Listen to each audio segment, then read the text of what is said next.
अखाड़ा में आपका एक बार फिर से स्वागत है। रूस यूक्रेन युद्ध से जुड़ी खबर सामने आ रही है, जहां कीव पर एक बार फिर से खतरा मंडरा रहा है, जिसको लेकर यूक्रेन के राष्ट्रपति वोलोदिमीर ज़ेलेंस्की ने लोगों से अलर्ट रहने की अपील की है। यह आशंका जताई जा रही है कि रूस एक बार फिर कीव के कई बिजली घरों को निशाना बना सकता है, जिससे कीव पूरी तरह से अंधेरे में डूब जाए।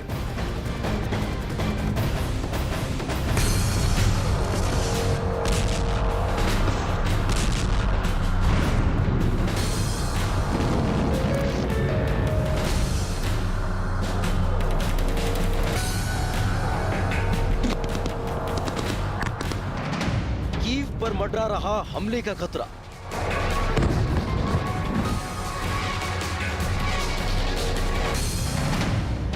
पुतिन ने बनाया अंधेरे वाला प्लान।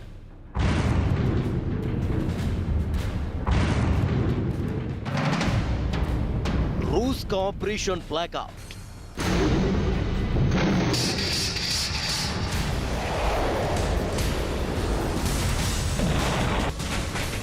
रूस यूक्रेन युद्ध में लगातार पुतिन कमजोर पड़ते जा रहे हैं। रूस की सेना खेरसोन से वापसी कर रही है, तो वही यूक्रेन की सेना खेरसोन के एक एक इलाके पर कब्जा करने के लिए तैयार है। लेकिन जो पुतिन युद्ध के आगाज से लेकर अब तक बेहद आक्रामक थे, यूक्रेन का नाम सुनते ही आग बबूला हो जाते थे।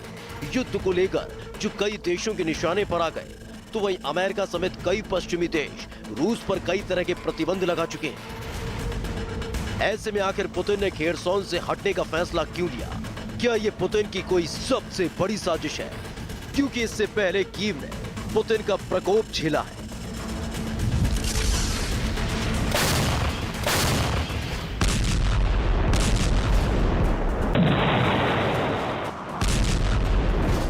इस हमले ने सबको दहला कर रख दिया था, जब क्राइमिया ब्रिज पर हुए हमले की 48 घंटे के अंदर कीव दहल गया था। आसमान से आफत बरस रही थी और कीव की कई इमारतों को ड्रोन से निशाना बनाया गया था। युद्ध का ऐसा खौफनाक मंजर कभी ना यूक्रेन ने देखा और ना ही दुनिया ने। लेकिन इतना सब कुछ करने के बाद पुतिन आखिर कैसे अपने कदम पीछे खींचने को मजबूर हो गए, जिसे लेकर ज़ेलेंस्की पूरी तरह से अलर्ट नजर आ रहे हैं।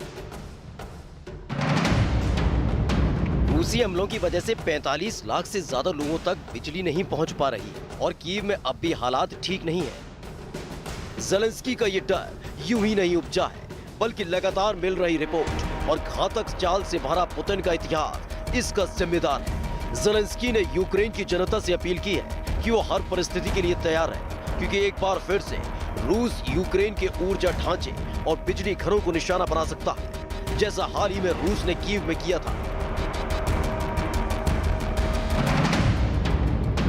रूस के हमले के बाद कीव में हाहाकार मच गया था। कीव के 4.5 लाख घरों में अंधेरा छाया हुआ है। पीने के पानी की सप्लाई भी बाधित हो चुकी है। रूस ने कीव के बिजली घरों को निशाना बनाया था।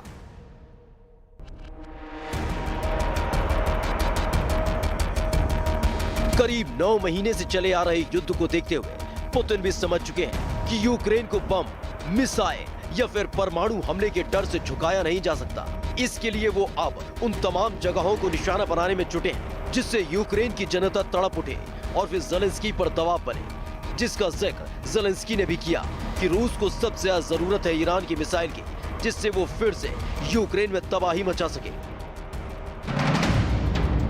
रूस एक बार फिर यूक्रेन में भारी बमबारी कर सकता है और इसके लिए रूस को ईरान की मिसाइलों की जरूरत है।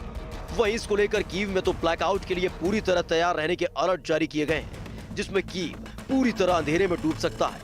लोगों को भारी दिक्कतों का सामना करना पड़ सकता है और ऐसी स्थिति का अंदाजा ज़ेलेंस्की को भी हो चुका है। इसलिए अभी से यूक्रेन की तरफ से तैयारी की जा रही है। हमले की स्थिति में 30 लाख लोगों को कीव से निकालने का प्लान है। इमरजेंसी ब्लैकआउट की तैयारी में यूक्रेन जुटा हुआ है। वहीं कीव में 1000 ताप केंद्र स्थापित करने की योजना है। विद्युत ग्रिड फेल होने से बचाने के उपाय पर भी विचार चल रहा है, जिससे अगर कभी भी रूस कीव या उसके आसपास हमला करके फिर से विद्युत केंद्र और बिजली घरों को निशाना बनाता है, तो उससे कीव की जनता ज्यादा प्रभावित न हो।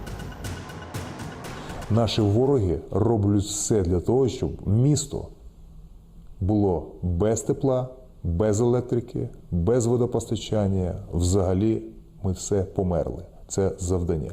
І від цього, наскільки ми будемо підготовлені до різних ситуацій, наскільки ми вистоїмо, від цього залежить і майбутнє країни. ये सब ऐसे वक्त में हो रहा है जब पुतिन ने रूस के कब्जे वाले खेरसोन इलाके से नागरिकों को हटाने का आदेश दिया है। खेरसोन में यूक्रेन की सेना का कब्जा होता जा रहा है। लेकिन ये सब क्या इतना आसान है? क्या वाकई पुतिन इस युद्ध में हथियार डाल चुके हैं, या फिर जिस बात का डर ज़ेलेंस्की को सता रहा है वो होने वाला है, यानी कीव में होगा टोटल ब्लैकआउट।